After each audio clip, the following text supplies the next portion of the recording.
Sekali lagi, Assalamualaikum warahmatullahi wabarakatuh. Waalaikumsalam warahmatullahi wabarakatuh. Mudah-mudahan masih tetap semangat ya Bapak Ibu. Pada kesempatan kali ini, izinkan saya memaparkan materi mengenai diseminasi budaya positif. Ya, ini sebagai pemenuhan tugas saya sebagai bentuk aksi nyata di program Guru Penggerak angkatan 10 terkait modul budaya positif.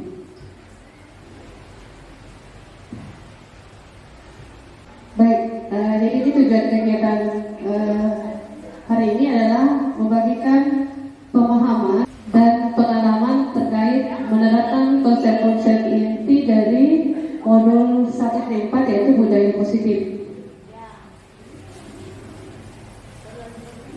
Jadi dalam modul 1.4 ada 7 konsep inti dari budaya positif, yaitu perubahan paradigma pembelajaran, kemudian disiplin positif dan nilai-nilai kebajikan, motivasi perilaku manusia, kebutuhan dasar manusia, posisi kontrol guru, keyakinan kelas, dan segitiga restitusi. Baik, ada 3 pertanyaan ini. Pertanyaannya adalah setuju atau tidak setuju. Pertanyaan pertama, hukuman dapat mendisiplinkan anak. Menurut Bapak Ibu setuju atau tidak setuju dengan pernyataan ini? Apakah pemberian hukuman itu dapat mendisiplinkan anak? Boleh ada yang berpendapat? Ya, Ibu Dina sedang tidak. Silakan Ibu Dina. Dan ekspresi tadi sudah kelihatan Dina. Langsung tidak. Silakan Ibu Dina. Saya tidak setuju. Iya. Karena hukuman Apakah hukuman itu berdampak sehingga sehingga Ibu Ina mengatakan bahwa dia tidak bisa mendisiplinkan? karena berdampak negatif terhadap anak. Iya, oke, alhamdulillah. Menurut Ibu Ina, hukuman itu tidak mendisiplinkan anak, tapi dia justru berdampak negatif. Dampak negatifnya seperti apa ya, Bu Ina?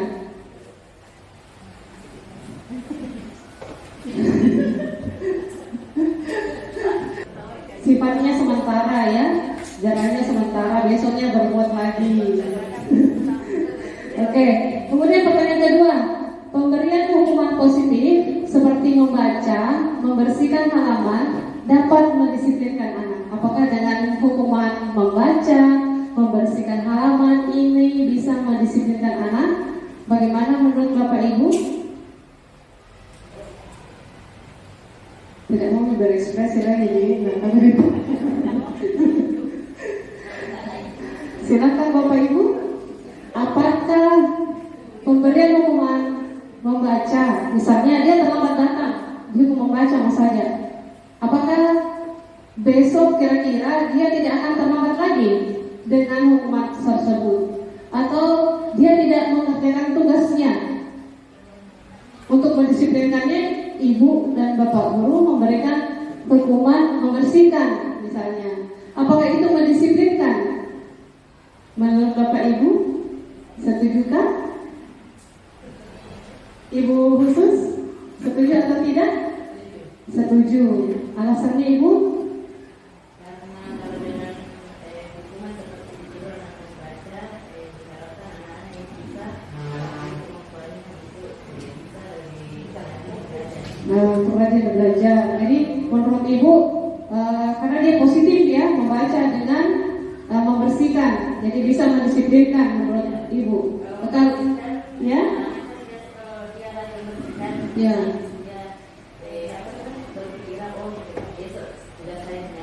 Iya. Baik, selanjutnya, apakah relevan itu dengan keterlambatannya? Misalnya dia terlambat datang, apakah relevan dengan hukumannya membaca? Apakah dia sesuai dengan hukumannya? Sebenarnya tidak terlalu, cuma kalau khusus untuk kelas 1 nanti tidak. Begitu kan? Oh iya, ini disesuaikan menurut khusus berdasarkan tingkatan kelasnya ya. Kalau menurut Ibu Sus di kelas 1 itu efektif karena disesuaikan dengan umurnya. Oke. Bagaimana dengan Pak Naskur sebagai guru agama? Menurut Bapak misalnya dia terlambat datang, hukuman membaca itu apakah bisa mendisiplinkan atau apakah sudah sesuai dengan kesalahan yang dia buat?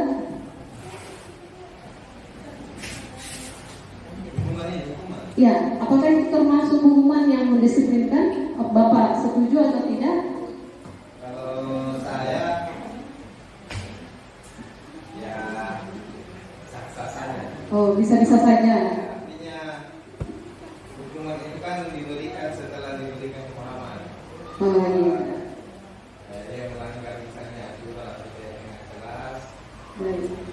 Dan saya rasa hukuman seperti ini harusnya dipahami. Iya, tergantung tujuannya Pak ya, dan pemberian pemahaman kepada peserta didik kita. Apa tujuan dari konsekuensi yang ditimbulkan akibat pelanggaran yang dilakukan?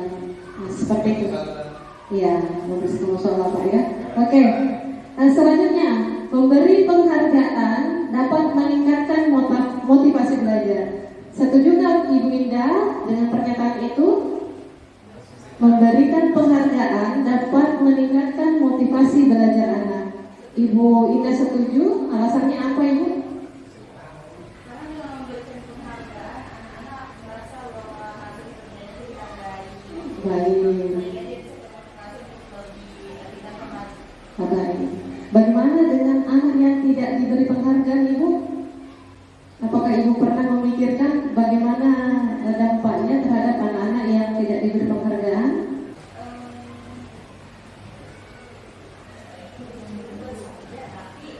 Penghargaannya mungkin tidak dapat lain juga, misalnya apa positif yang dia lakukan, tetap setiap kegiatan positif yang dia lakukan diberi penghargaan. Oh, baik. Artinya berbeda-beda ya, tetap dihargai semua anak-anak. Cuman berbeda-beda cara kita menghargainya. Baik, terima kasih banyak untuk pendapat dari Bapak Ibu guru hebat semua. Baik, saya ingin bermain sedikit dengan salah satu teman kita di kelas ini. Coba Ibu Ella, Bu Ella, coba tuliskan di kertas, secara kertas, kemudian tuliskan sesuatu yang paling berharga di hidup Ibu. Baru tulis dulu. Boleh dalam satu kata, boleh dalam satu kalimat. Yang paling berharga, boleh benda, boleh makhluk hidup, boleh apa saja. Yang paling berharga. Oke, kemudian robek kertas itu Bu, baru simpan di telinga kanan.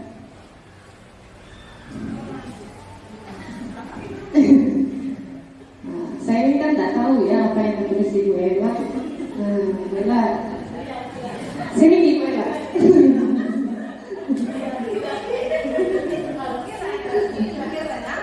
Bu Ella, saya ini sebagai kepala sekolah misalnya ya. Contoh ini. Contoh ini Bu. Bu Ella, bolehkah saya meminta yang ada di genggaman tangan Ibu sesuatu yang berharga itu ya Bu ya? Apakah boleh saya minta?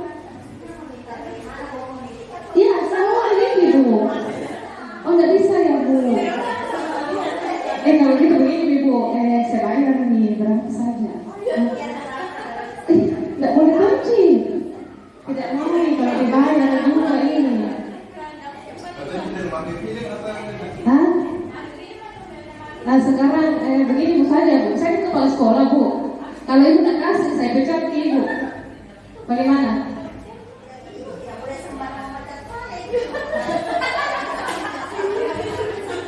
Oh begitu ya Bu ya, berarti nggak boleh tahu jadi. Oke, silakan kembali ke tempat Ibu. Terima kasih Bu Ella.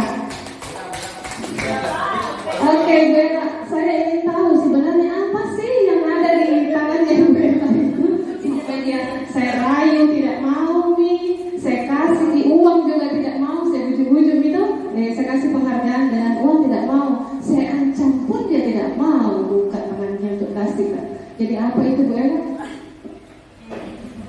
Anak. Oke, terima kasih. Ini hanya pemantik Bapak Ibu ya. ini adalah pemikiran teori kontrol. Jadi siapakah yang bisa mengontrol orang lain? Tidak ada yang bisa mengontrol orang lain. Kita sendirilah yang bisa mengontrol diri kita. Begitu juga anak-anak kita.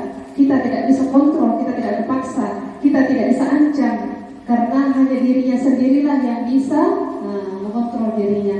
Ini pembelajaran yang menjadi filosofi yang kaitannya dengan pembelajaran kita hari ini.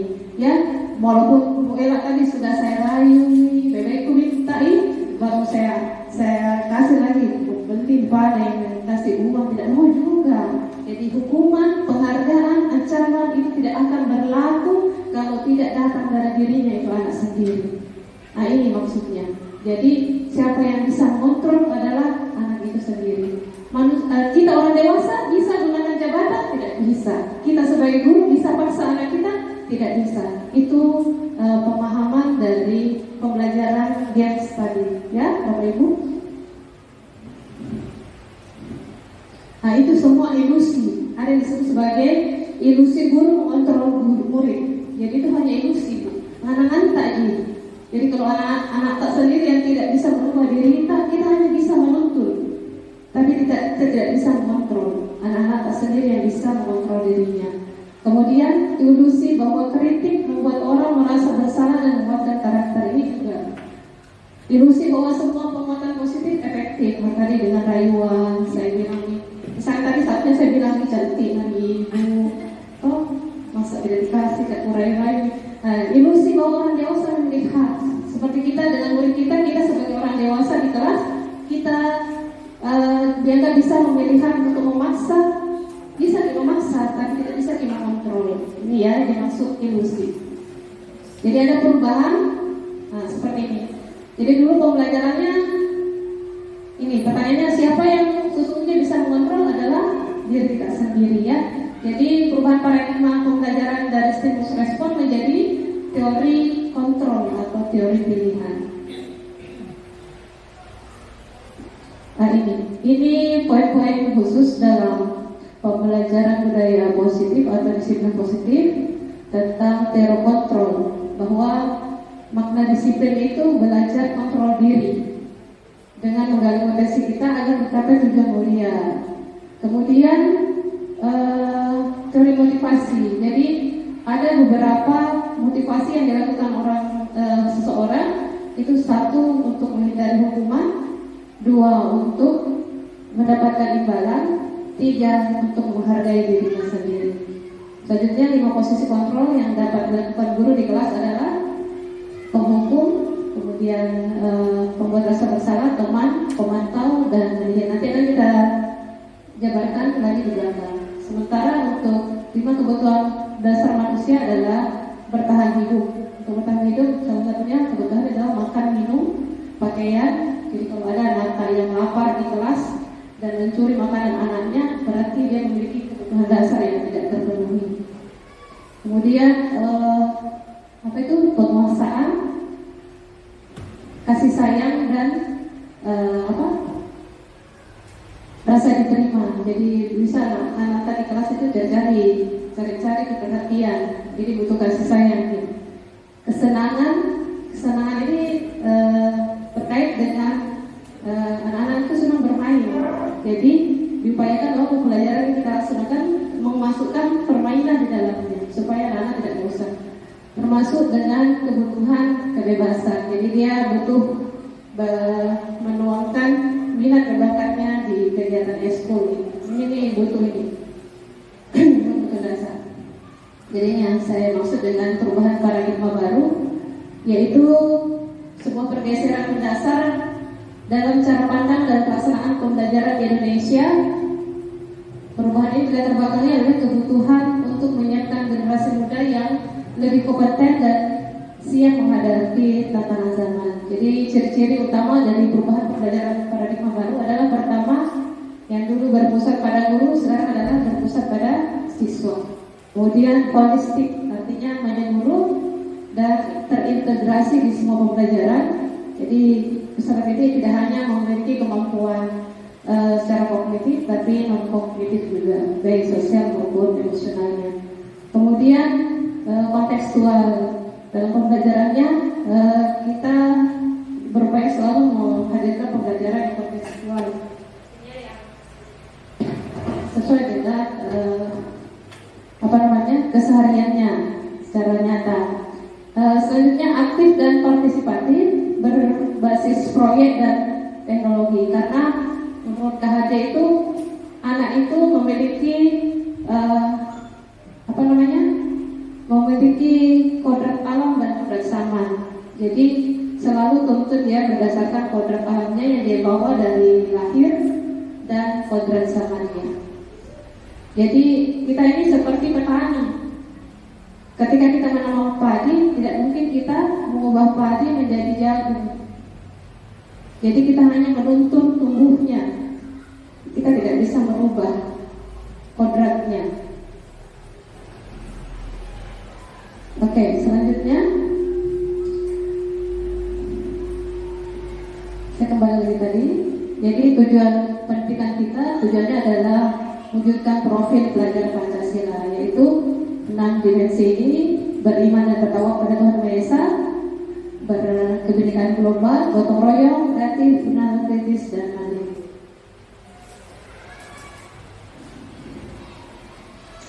Disiplin positif dan nilai-nilai kebajikan universal. Jadi nilai-nilai kebajikan universal itu nilai-nilai yang kita yakini. Banyak sekali sebenarnya nilai-nilai ya, jujur, kemudian misalnya nilai lain adalah jujur, adil, dan kemudian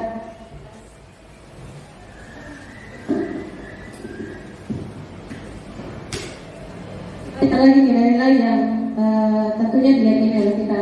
Nah, ini kita harus bisa membedakan antara disiplin dengan nilai positif. Jadi kata disiplin ini berasal dari kata disiplina yang artinya belajar. Makna disiplin mengacu pada disiplin diri, sehingga disiplin diri membuat orang menggali potensinya menuju sebuah tujuan apa yang dihargai. Dengan kata lain, disiplin diri mempelajari bagaimana cara kita mengontrol diri dan bagaimana menguasai diri untuk memilih tindakan yang mengacu pada nilai-nilai yang dihargai. Namun pada budaya kita, makna disiplin itu telah berubah. Jadi sesuatu yang dilakukan seseorang kepada orang lain untuk mendapat kepatuhan. Jadi dalam budaya kita sudah bergeser pengertian disiplin. Jadi dia adalah sebuah upaya untuk yang dilakukan kepada orang lain untuk mendapat kepatuhan. Kecenderungan umumnya adalah menghubungkan kata disiplin dengan ketidaknyamanan, bukan dengan apa yang kita hargai atau pencapaian dari sebuah dia. Jadi ada pergeseran pemahaman tentang disiplin ini, sehingga muncullah namanya disiplin positif. Nah, ini adalah disiplin yang suatu cara menerapkan yang disiplin yang bertujuan menumbuhkan kesadaran. Jadi kesadaran berdasarkan nilai-nilai kebajikan yang diyakini oleh peserta didik kita. Tujuannya bukan hanya untuk bukan mendapat imbalan atau penghargaan atau menghindari hukuman atau ancaman, tapi untuk menghargai dirinya. Nah, ini nilai kebajikan yang dimaksud adalah nilai atau sifat-sifat positif manusia yang merupakan tujuan mulia yang ingin dicapai oleh setiap individu. Nilai-nilai tersebut bersifat universal atau menyeluruh, ya. Nah, ini lintas bahasa, lintas suku, lintas agama, dan lintas latar belakang. Seperti misalnya perilaku atau perbuatan memiliki suatu tujuan setiap perilaku. Dengan mengaitkan nilai kebajikan yang diyakini seseorang, pasti intrinsiknya akan terbangun, sehingga menggerakkan motivasi dari dalam untuk mencapai tujuan mulia yang diinginkan. Jadi nilai kebajikan yang ingin dicapai dari setiap anak di Indonesia kita kenal dengan profil pelajar Pancasila. Itu tadi yang 6 dimensi.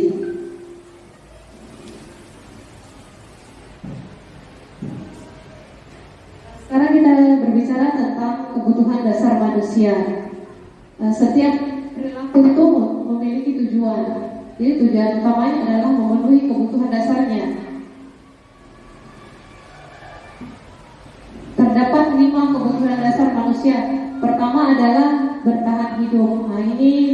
terkait dengan minuman, tempat tinggal, pakaian, Kemudian kasih sayang.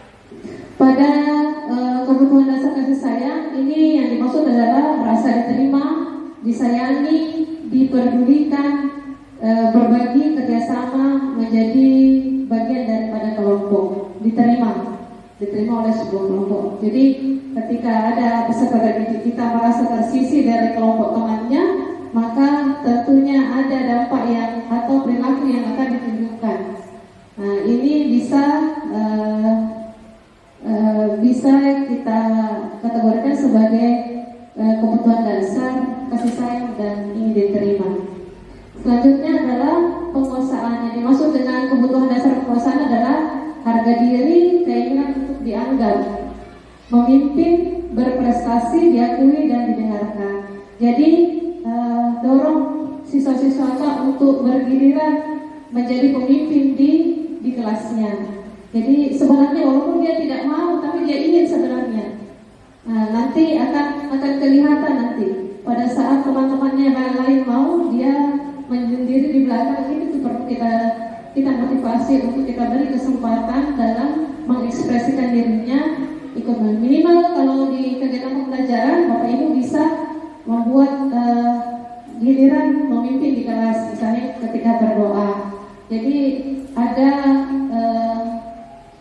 ada perasaan dihargai, kemudian diberikan kesempatan untuk memimpin, untuk diakui oleh teman-temannya bahwa dia juga bisa memimpin di depan kelas. Ini salah satu upaya kita dalam pemenuhan kebutuhan dasar di kelas. Kemudian kebebasan dalam arti mandiri, memiliki pilihan, mencoba hal baru, mampu mengendalikan dirinya. Jadi di dalam pembelajaran kita juga sekali-kali beri kebebasan kepada mereka untuk memilih cara belajarnya. Misalnya dia ingin membuat sebuah proyek tidak hanya dalam bentuk tulisan, tapi dalam bentuk gambar bercerita, dalam bentuk misalnya bermain peran.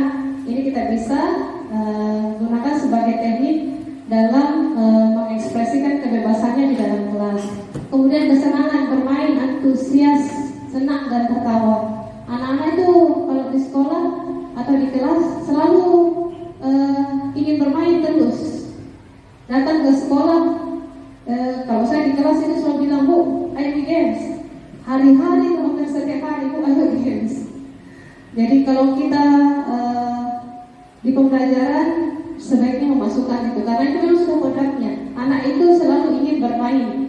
Yang ini merupakan kebutuhan dasar. Jangan bagi anak-anak, kita bisa aja suka main tuh biasa. Apa kebutuhannya? Pengen tertawa, karena itu perasaan senang, bahagia itu merupakan sebuah kebutuhan dasar.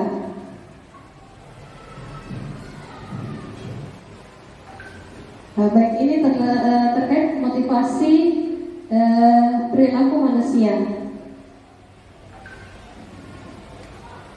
Jadi ada 3 motivasi perilaku manusia. Pertama adalah untuk menghindari ketidaknyamanan atau hukuman.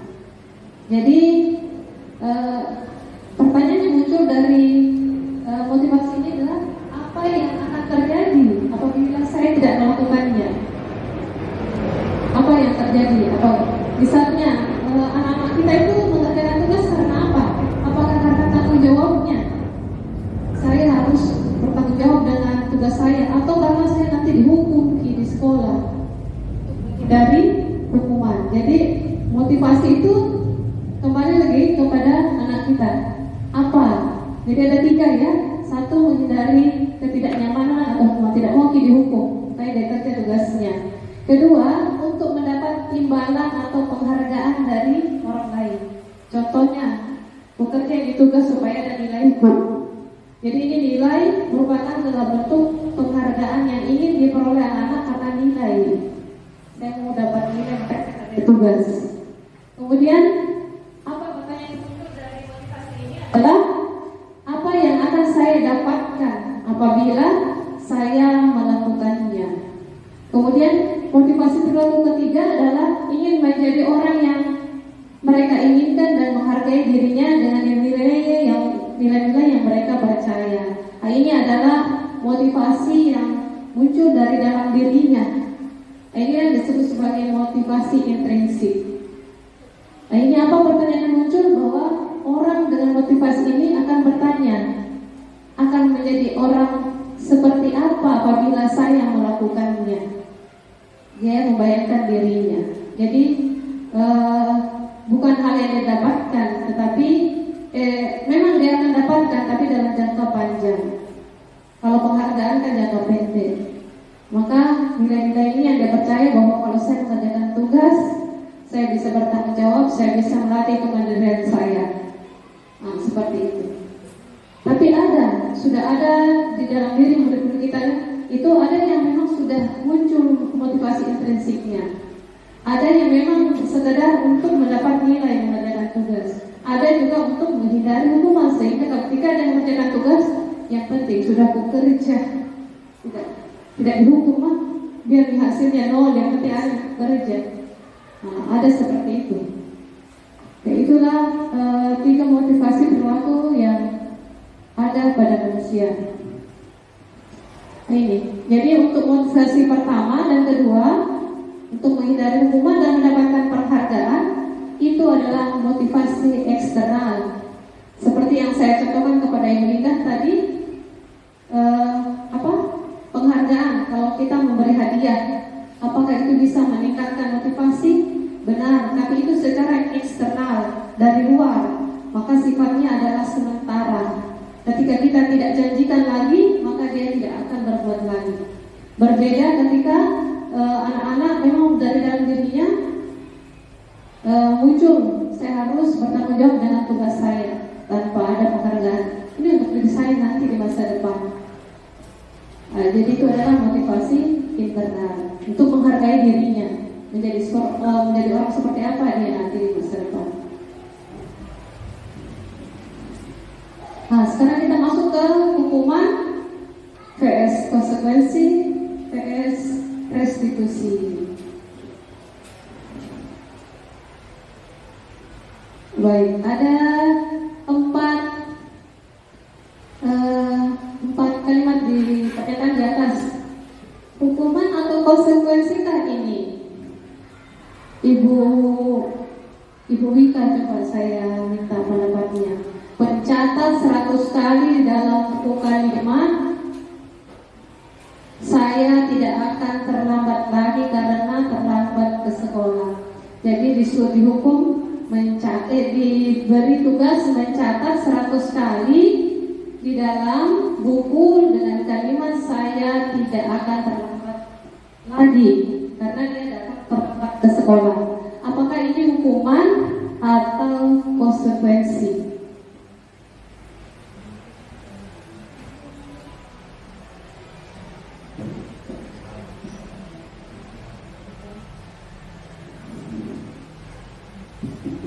Bagaimana Bu Bika?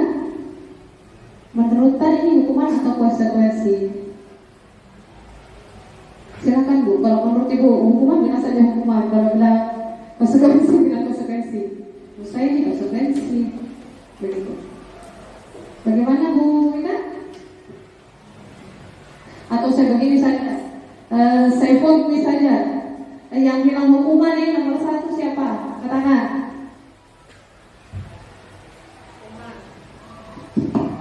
Berarti sepertinya konsekuensi. Ibu aja konsekuensi ya. Ibu Ramla konsekuensi. Baik.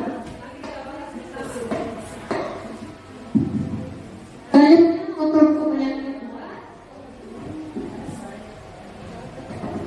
membersihkan coretan yang dibuatnya di meja tulis, hukuman atau konsekuensi? Oke, konsekuensi sepakat. Ada yang berbeda? Nomor 1 kita Bibi. Oke, saya juga sepakat bahwa nomor 2 adalah konsekuensi. Kemudian yang ketiga, berjemur di lapangan basket pukul 12 siang karena mengobrol dengan teman, hukuman atau konsekuensi? Oke, hukuman. Saya sepakat, ini adalah hukuman. Kemudian yang keempat, membersihkan tumpahan air di meja tulis karena tersenggol pada saat belajar.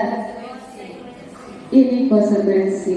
Jadi kita tidak sepakat di nomor 1, jadi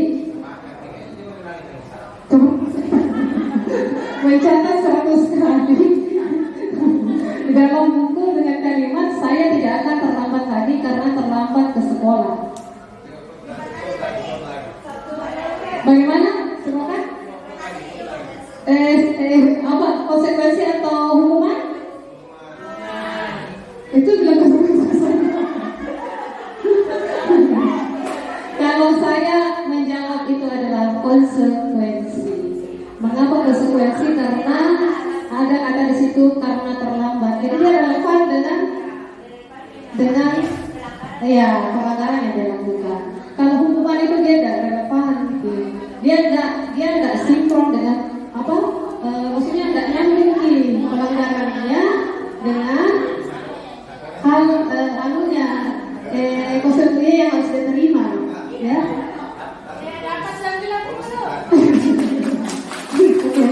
Luar biasa. Oke, saya lanjut ya.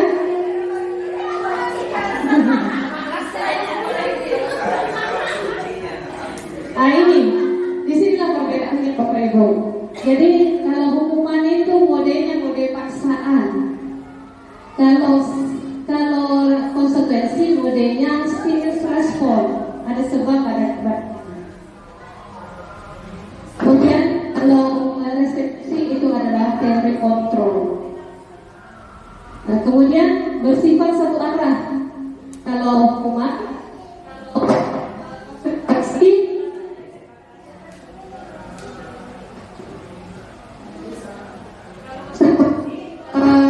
murid tidak merasa nyaman. Sama nih sebenarnya dengan hukuman ini. Murid juga merasa tidak nyaman, tertekan. Tapi kalau konsekuensi karena itu yang dimaksudnya apa namanya apa yang dibuat pasti dikontrol terus karena ada dampaknya. Selanjutnya fokus pada pemecahan masalah kalau diskusi.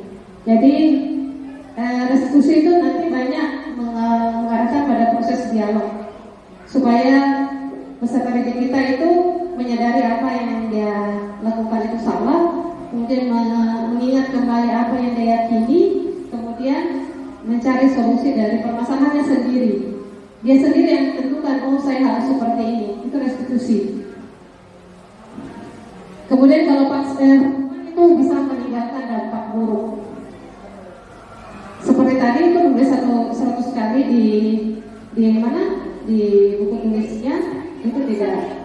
Sebenarnya itu konsekuensi yang belum sampai pada taraf hukuman karena tidak sampai berdampak buruk. Karena masih bisa melatih caranya menulis, cuma nanti pasti capek. Beda dengan hukuman, dia berbekas pada hukuman fisik, kebanyakan fisik kalau hukuman. Sehingga dia berdampak negatif dan berdampak menyebabkan sakit hati, rasa malu, kencang dampaknya bagi peserta didik kalau hukuman, traumatis. Kalau di tingkat SMA itu saya pernah, Bapak Ibu, dulu saya mengajar di SMA 7, murid itu selalu didapat merokok di kantin sekolah. Guru biologi itu hari yang dapat, maka dia dihukum. Dihukumnya sangat dipermalukan, disuruh dia menghisap rokok di ruang guru tanpa dipegang, harus habis di dalam beberapa batang. Keras dulu. Apa yang terjadi? Pulang sekolah dikejar itu temanku, bawa ke kakaknya, bawa ke parang. Apa dampaknya itu? Psikisnya yang terluka, traumatis, malu, sakit hati. Bagaimana caranya memenuhi kebutuhannya? Dia melampiaskannya dengan cara itu. Sampai dipanggil itu polisi. Saya lihat lewat itu dikejar kami pada saat itu. Luar biasa. Jadi perlu jadi pembelajaran kita bersama bahwa dampak-dampak hukuman yang bisa menyebabkan kefatalan bagi peserta didik kita. termasuk pada kita sendiri basnya. Nah, ini terkait 5 posisi kontrol sebagai guru. Ada 5 posisi kontrol yang biasa kita lakukan di kelas. 1 sebagai penghukum, 2 sebagai pembuat rasa bersalah, 3 sebagai pemantau, 4 sebagai teman, 5 sebagai manajer. Menurut Bapak Ibu, selama ini Bapak Ibu di kelas sebagai apa posisi kontrolnya? Ya, berbeda-beda pasti ya. Semuanya, Bu. Kalau saya selama ini belum sampai ke manajer, di pembelajaran di CGP baru saya dapat sebagai manajer bagaimana penerapan segitiga restitusi yang sebenarnya. Jadi saya masih sampai tahap pemantau. Paling banyak kalau saya pribadi jadi teman di kelas. Ternyata itu posisi yang juga tidak berdampak bagus kepada anak-anak kita. Bisa jadi teman sekali-kali tapi tidak berlebihan. Ini yang paling banyak, penghukum dan pembuat rasa berdasar. Coba kita lihat bersama pembahasannya. Nah ini, kurang jelas ya. Ini, dari kelima posisi kontrol ini, penghukum dan pembuat rasa bersalah ini membuat identitas gagal, pasti gagal. Kalau teman, pemantau dan manajer ini bisa jadi berhasil. Tapi untuk posisi penghukum dan pembuat bersalah ini kontrolnya datangnya dari luar. Sementara teman dan pemantau ini juga kontrolnya dari luar, tetapi restitusi nanti menggunakan posisi manajer ini datangnya dari dalam. Mengapa? Karena dalam proses dialog nanti sebagai manajer kita dengan peserta didik kita dalam dialog untuk memecahkan masalah atau perilakunya yang melanggar di kelas, kita melakukan dialog, menanyakan keyakinan, kemudian kita menanyakan apa yang bisa dilakukan dengan pelanggaran yang dia buat. Kita tidak tawarkan solusi. Dia pikirkan sendiri bagaimana saya memperbaiki kesalahan saya. Itu datang untuk menumbuhkan motivasi internalnya atau intrinsipnya. Ini yang nanti akan kuat dan bisa mengontrol dirinya.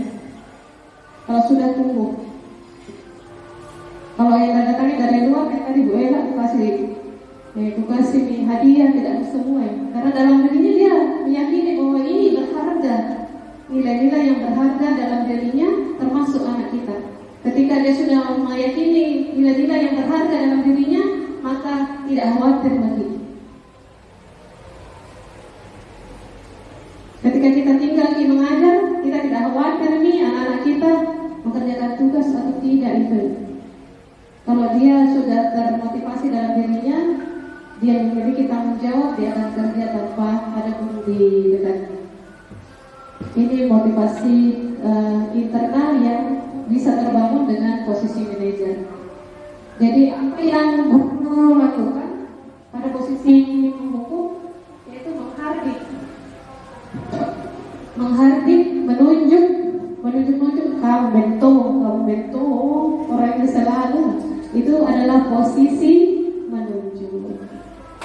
menunjuk atau menghukum, menyakiti dan menyindir, pembuat rasa bersalah, berceramah, misalnya mengatakan ibu kecewa, malu kurasa gara-gara ini, kata-kata yang menyebabkan rasa bersalah kita.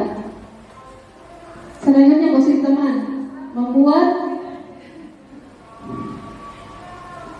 alasan-alasan untuk murid. Kita selalu berupaya menyelamatkan karena merasa dia teman. Kamu lagi ayo jadi begitu lagi terlalu lembut. Saya biasa selalu di sini posisiku. Saya belajar. Selanjutnya pemantau, dilihat dari jauh.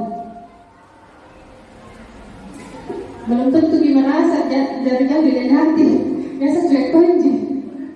Iya, kita tidak akan berhasil menggunakan posisi ini. Kemudian sebagai manajer ini yang diharapkan oleh Bapak Ibu untuk diterapkan yaitu ketika dia melakukan kesalahan, panggil dia tidak di depan temannya, panggil dia secara tersendiri. Saya akan buat video restitusi, itu salah satunya yang saya upload di grup sekolah tentang penerapan segitiga restitusi. Itu langkah-langkah, walaupun itu hanya masih skenario dalam pembelajaran saya, artinya bermain peran, tapi saya harapannya, tapi memang pada saat itu permasalahan yang terjadi memang real. Karena kalau mungkin murid SMA atau SMP kita buatkan bermain peran seperti itu, segitiga restitusi masih bagus bisa diatur. Tapi kalau SD tidak bisa, maka memang saya ambil kemarin permasalahan real yang memang terjadi dan saya belajar menerapkan langkah-langkah dari segitiga restitusi. 3 langkah itu, yaitu menstabilkan identitas, validasi tindakan yang salah, dan menanyakan keyakinan. Maka penting bagi kita nanti semua membuat keyakinan kelas di kelas masing-masing.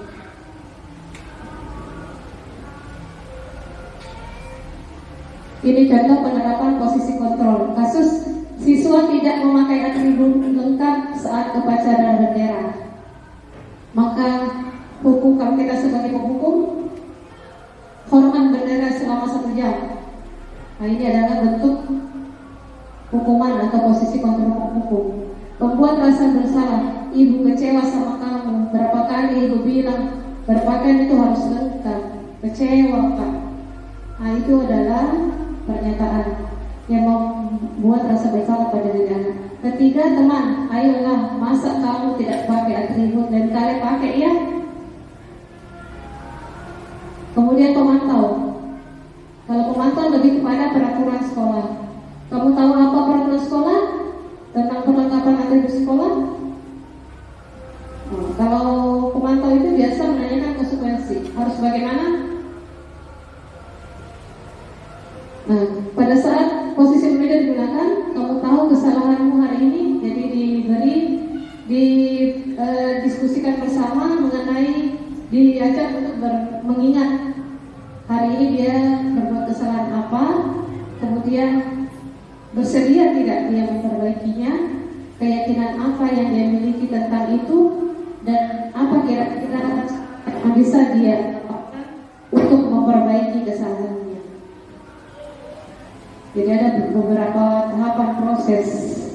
Kalau penghukum langsung saja hukum, yang jelas dia salah.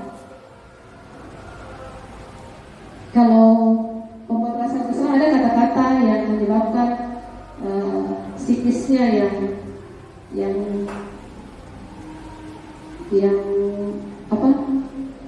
dimainkan. Begitu juga dengan teman.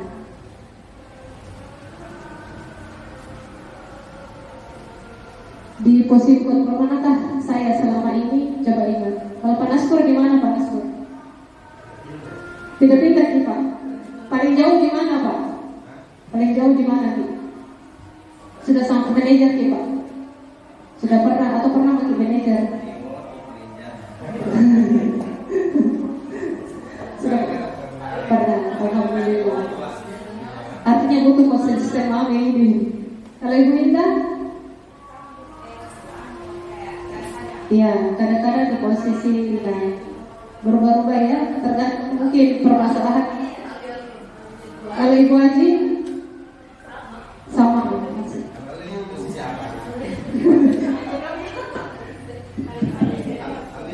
semua sudah juga ya. Ibu Ella sama lagi ya. Tergantung kesalahannya anak-anak ya. Oke.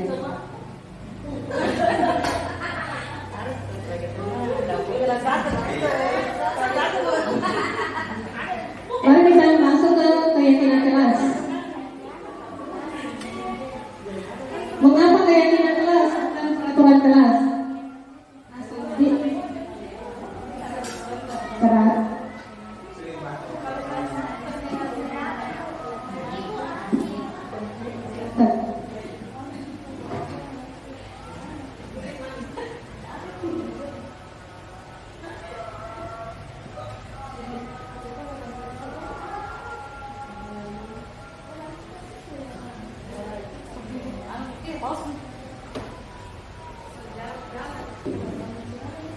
Baik, kita masuk pada keyakinan. Mengapa keyakinan kelas? Mengapa tidak peraturan kelas? Bagaimana menurut Bapak Ibu? Kenapa bukan mengapa keyakinan tidak peraturan? Kalau jalan ini darah nih buang sampah sembarangan. Bagaimana? Apa bedanya keyakinan dengan peraturan?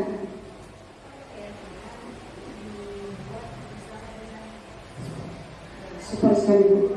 Keren sekali, Bella. Betul. Bahwa keyakinan itu dibuat bersama. Kalau peraturan ditentukan oleh satu pihak. Anak-anak di kelas, peraturannya tidak boleh ribut ya. Belum tentu di kelas itu tidak mau ribut. Justru dia bisa belajar kalau ribut. Senang, bebas dan rasa kalau ribut. Ribut dalam arti belajar, bukan ribut main. Jadi keyakinan kelas itu dibuat bersama, disepakati bersama. Saya kemarin baru membuat lagi keyakinan kelas di kelas. Saya jelaskan dulu tentang perbedaan antara peraturan dengan keyakinan. Seperti hal yang disampaikan Ibu Ella, bahwa keyakinan itu hal-hal yang kita ingin sepakati, hal-hal yang kita percayai dalam diri kita, yang ingin kita wujudkan di kelas bersama-sama. Sehingga ketika kita menjalankannya, kita selalu ingat, ini nilai-nilai yang saya percayai, ini keyakinan. Beda kalau peraturan. Peraturan itu dibuat oleh guru, jadi dia bersifat satu arah. Harapannya anak ikuti semua, tapi pada kenyataan banyak yang melanggar. Kalau keyakinan kita biasa ketika dia melanggar, kita kembalikan kembali kepada anak. Termasuk kita minta dia tanda tangan seperti MOU, bahwa dia memang ikut serta dalam membuat keyakinan kelas. Nah, ini perbedaannya. Ya Bapak Ibu, kalau peraturan kelas ini berfokus pada perilaku dan tindakan yang tidak boleh dilakukan. Tidak boleh membuang sampah sembarangan. Kalau keyakinan kelas, menjaga kebersihan kelas. Beda kalimatnya. Kalimatnya lebih positif kalau keyakinan. Kalau peraturan, kalimatnya kebanyakan negatif. Dilarang ribut, dilarang jalan-jalan dalam kelas selama pembelajaran. Kalau bahasa keyakinannya adalah tertib di dalam kelas. Jadi dia bahasanya menjadi positif. Jadi bahasanya ini yang berbeda. Sama dengan misalnya kalau anak kita mau dikasih jadi bupati, umurnya baru 30, ini aturan bahwa boleh jadi bupati kalau 30 tahun. Toh? Ya, karena mungkin sebelumnya 35. Itu peraturan toh. Tapi kalau kita keyakinan, ditanya semua orang, cocok nih kalau 30 tahun jadi bupati. Banyak yang bilang enggak, maka ditolak. Gitu. Ini bahasanya beda. Kalau peraturan itu misalnya guru saya yang bikin, jadi ngomongnya guru. Iya. Jadi tidak boleh tidak dilakukan sesuai dengan perintah. Presiden itu, no? Iya. Ngomong tak, yang penting kopi keinginan tak, tujuan tak. Sementara kalau keyakinan kelas itu fokus pada nilai-nilai atau keyakinan harapan bersama tentang bagaimana anggota kelas ingin berperilaku dan berinteraksi satu sama lain. Ini ya perbedaan pertama. Kemudian secara sifatnya kalau peraturan kelas itu sanksi yang tegas bagi pelanggar. Kalau dilanggar pasti ada sanksi yang tegas. Kalau keyakinan melanggar, maka sifatnya penekanan pada penghargaan dan penguatan positif. Di sini diterapkan segitiga restitusi ketika dia melanggar dari keyakinan. Tanyakan kembali keyakinannya.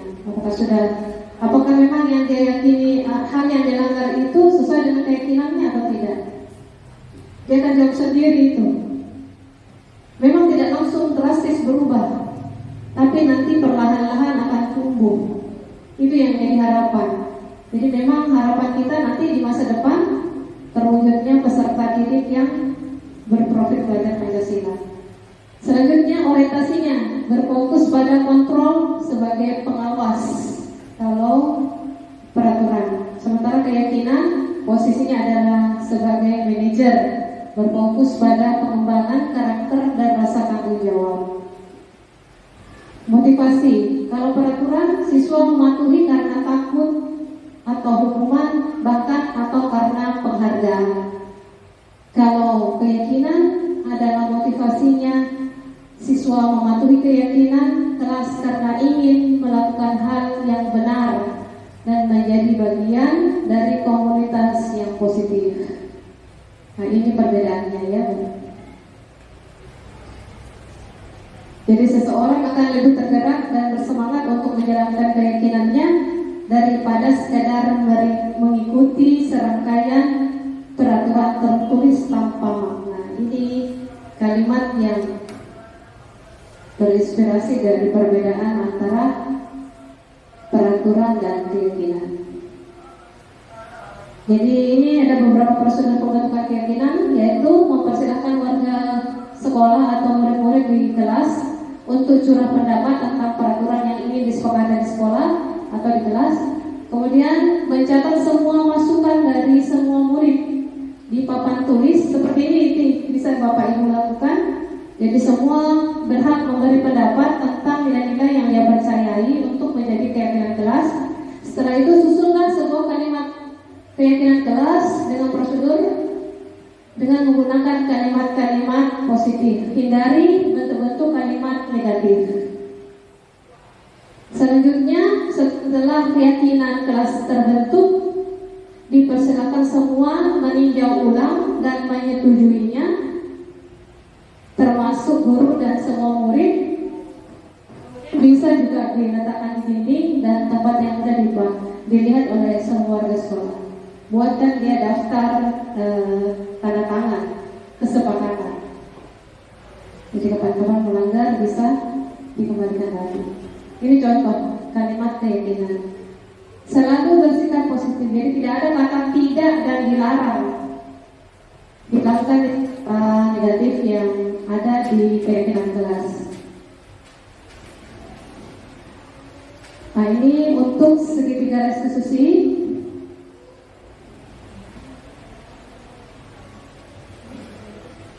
Segitiga restitusi adalah proses dialog yang dilakukan orang tua atau guru untuk mewujudkan peserta didik yang mandiri dan bertanggung jawab. Langkah-langkah yang digunakan menggunakan 3 tahapan, yaitu menstabilkan identitas, memvalidasi tindakan yang salah, dan menanyakan keyakinan.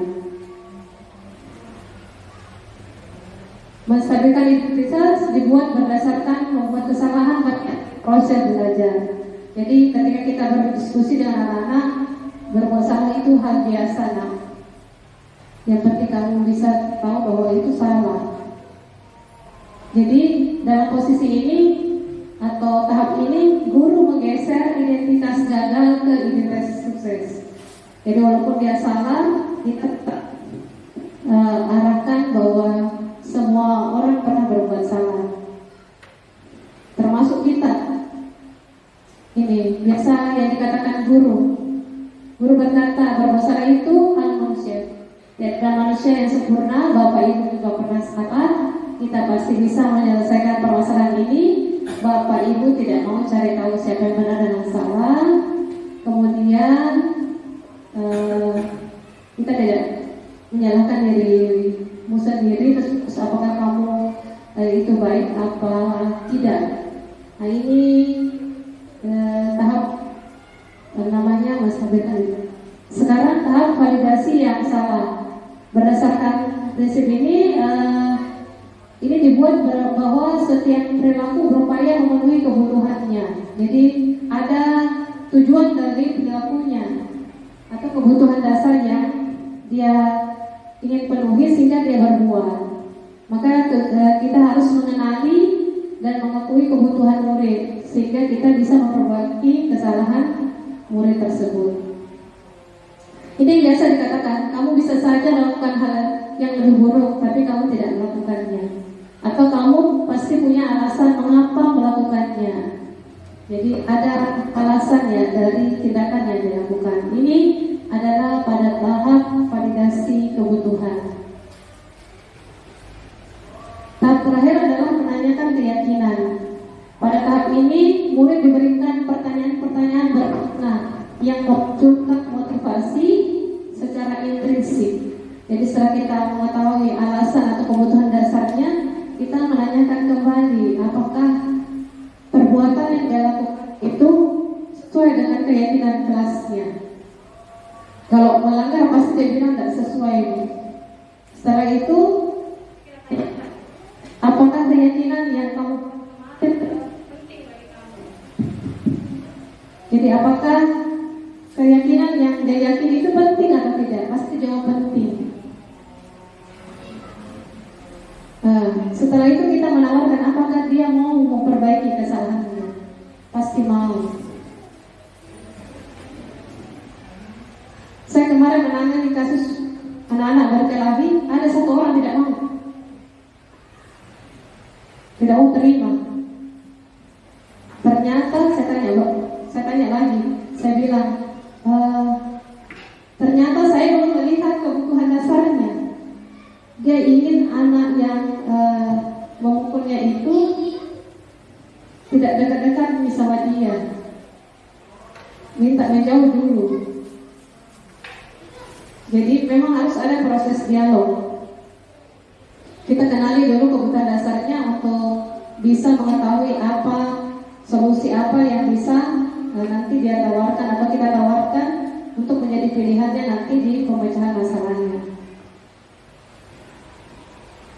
Setelah itu kita kaitkan dengan keyakinannya. Setelah mengaitkan dengan keyakinannya, pentingnya keyakinan itu dan apa yang ingin dia lakukan untuk memperbaiki kesalahannya dan apa yang akan dia lakukan selanjutnya. Itu. Nah ini, jadi 3 tahapan itu, ini di tahapan terakhir menanyakan keyakinan apa yang dia percayai, dengan universal apa yang telah disepakati, kelas ideal apa seperti apa yang dia inginkan, dia ingin menjadi orang seperti apa, dan perasaannya setelah melakukan diskusi. Kita harus tanyakan.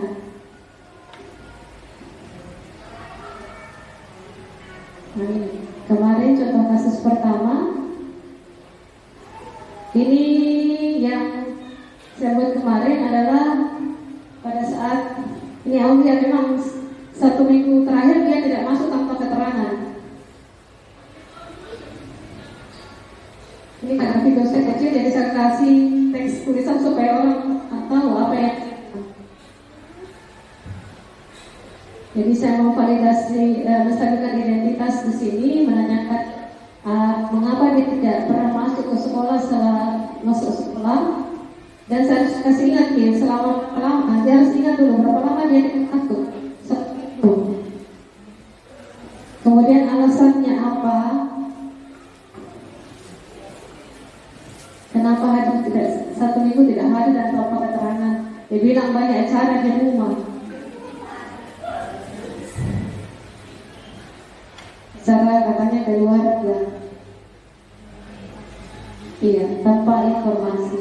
Nah, di sini saya menanyakan memvalidasi kesalahannya. Misalnya kalau tidak hadir di sekolah itu gimana nak? Banyak yang tinggal pelajaran Kak Ibu Guru, nggak tahu Ki.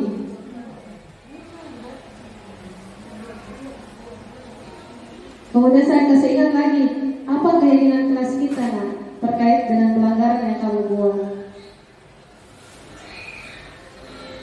Dia bilang kedisiplinan, saya tidak disiplin sekolah. Kemudian apa yang lagi perlu tidak disiplin? Nah, dia bilang perlu, karena disiplin itu bisa orang pintar, bisa bikin hidup kita lebih tertib.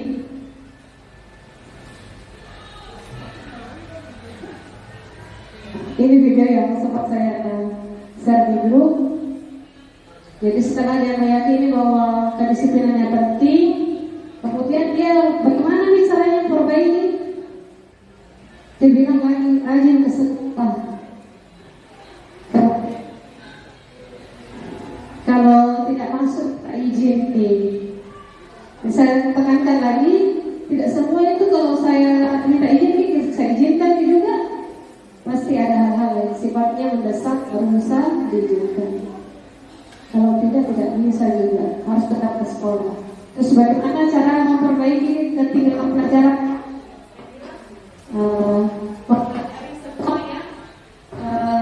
Ketinggalan, jadi ketinggalan pelajarannya. Nah ini dia bilang sendiri, tidak ada yang diarahkan. Dia temukan sendiri dari, oh begini harusnya saya. Nah, itu yang dimaksud motivasi intrinsik. Dia sadari sendiri dari dalam dirinya.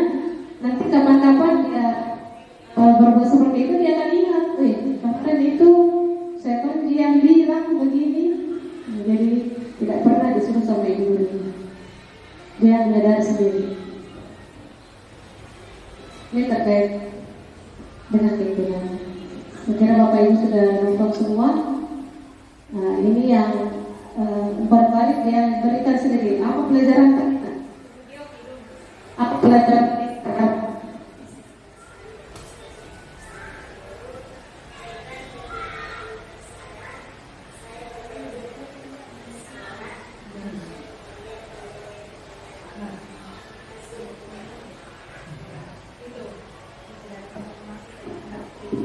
Begitu. Baik. Mungkin sebelum menutup kegiatan hari ini, semua seperti dari budaya positif sudah saya sampaikan ke Bapak Ibu semua. Mudah-mudahan ada hal baru yang menjadi pelajaran Bapak Ibu hari ini dan bisa diterapkan di kelas masing-masing. Harapannya kita tidak bisa berubah secara drastis melakukan apa yang sudah kita dapatkan, tapi kita setidaknya secara pelan-pelan mulai berubah, melakukan pendampingan atau budaya positif, menerapkan segitiga restitusi dan menerapkan posisi kontrol manajer. Mungkin saya minta beberapa teman untuk berefleksi tentang hal baru apa yang merubah paradigma saya yang hari ini. Boleh Bapak Ibu sebelum penutupan, hal baru apa yang Bapak Ibu dapatkan hari ini setelah kegiatan ini? Mungkin hal baru apa yang Ibu Bapak dapatkan? Kalau saya di pembelajaran CGP kemarin itu saya dapatkan bahwa ternyata itu penghargaan itu sifatnya adalah hukum. Jadi hukuman sama penghargaan itu sama nilainya. Tidak bisa memunculkan motivasi intrinsik dan intrinsik. Dia bisa memunculkan motivasi tapi secara eksternal, tapi bukan internal. Itu pelajaran baru bagi saya. Siapa? Ada yang bisa? Pelajaran baru apa yang kita peroleh hari ini? Satu saja yang kita dapatkan setelah mengikuti sesi ini. Saya mengetahui bahwa basis kontrol saya selama ini di sini. Saya berupaya untuk ini. Boleh Bapak Ibu, silakan maju satu orang saja.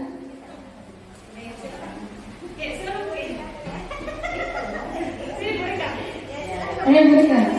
Ayo.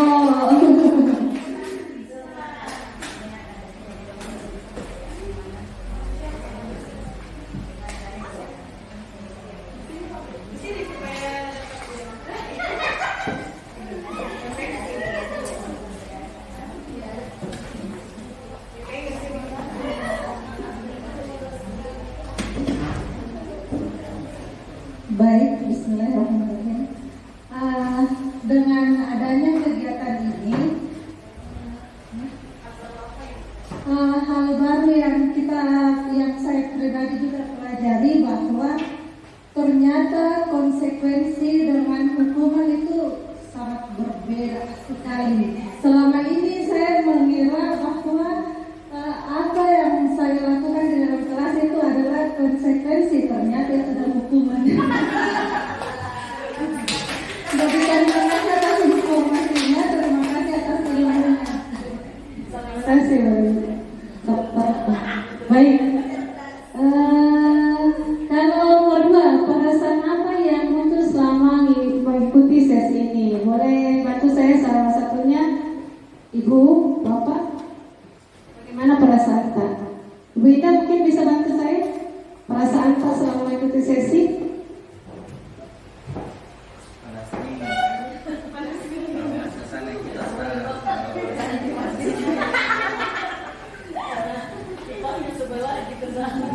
Terima kasih untuk perasaan apa yang muncul selama mengikuti sesi ini, khususnya mengenai makna, disiplin, dan motivasi intensif.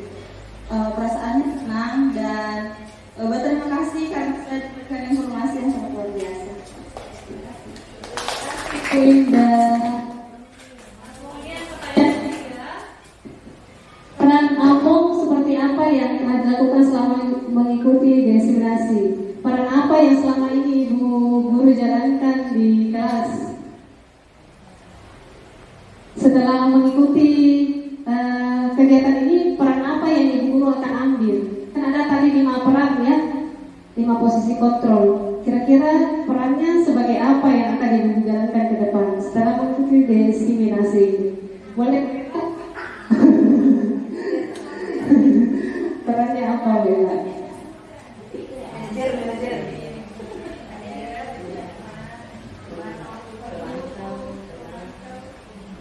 Ya, jadi sebelum dan setelahnya, Bella.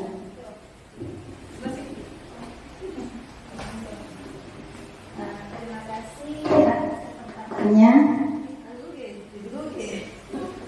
peran yang akan saya lakukan setelah mengikuti destinasi ini, sebelumnya mungkin sebelum mengikuti kegiatan ini, peran yang biasa saya lakukan itu ada beberapa, termasuk jujur, hukuman, ya, penghukum, teman, memantau. Tapi setelah mengikuti kegiatan ini, ternyata yang harus saya lakukan adalah menjadi guru yang pendidik yang baik, itu harus melakukan peran manajer. Insya Allah itu akan saya lakukan.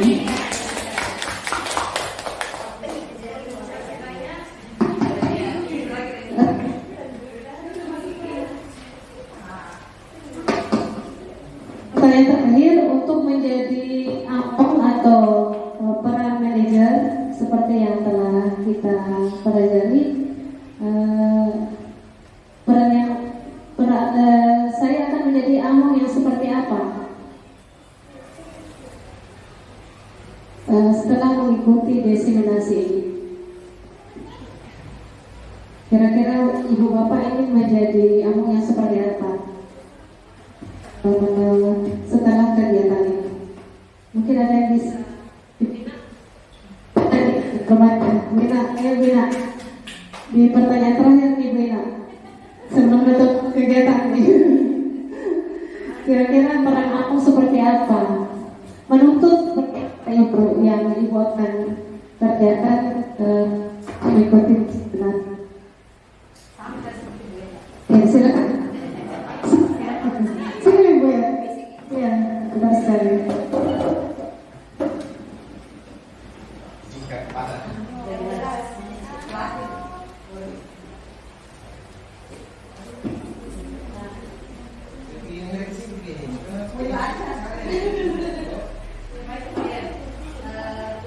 Saya akan menjadi Among yang seperti apakah setelah mengikuti diskriminasi ini? Nah, seperti Bella mengatakan bahwa sebelumnya kita menjadi buku, menjadi teman,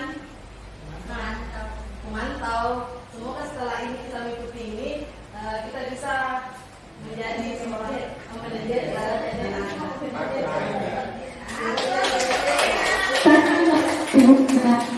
Oke, harapannya kita semua bisa menjadi manajer bagi peserta kita yang mendukung tumbuh kembangnya sesuai dengan kontrak dan kode zamannya. Menuntut ingat sosok tulodo ing madya mengesarsa dan tumuri hadayani di depan memberi contoh, di tengah memberi semangat, dan di belakang di tengah memunculkan motivasi, dan di belakang memberikan semangat. Terima kasih banyak atas kehadiran Bapak Ibu hari ini. Juga ilmu yang saya atau pemahaman atau pelajaran yang saya dapatkan selama ini dapat memberi manfaat bagi kita semua. Lebih syukur dan lebih bahagianya saya jika Bapak Ibu juga menerapkan hal yang sama di kelas sesuai dengan kita hari ini. Saya berterima kasih juga kepada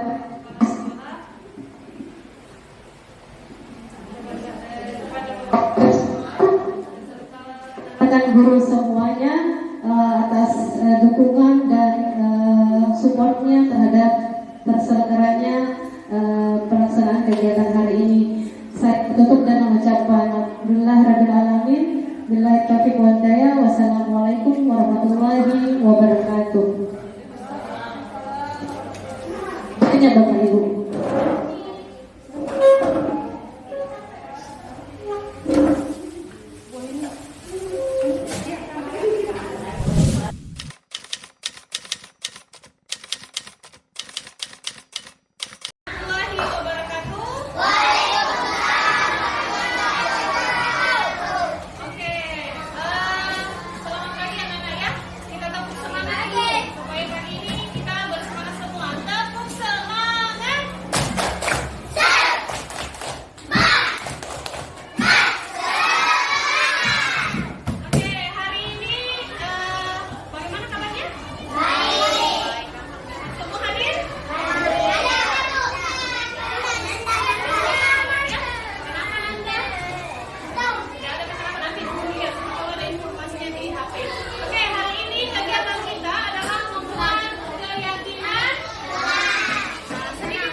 sebagai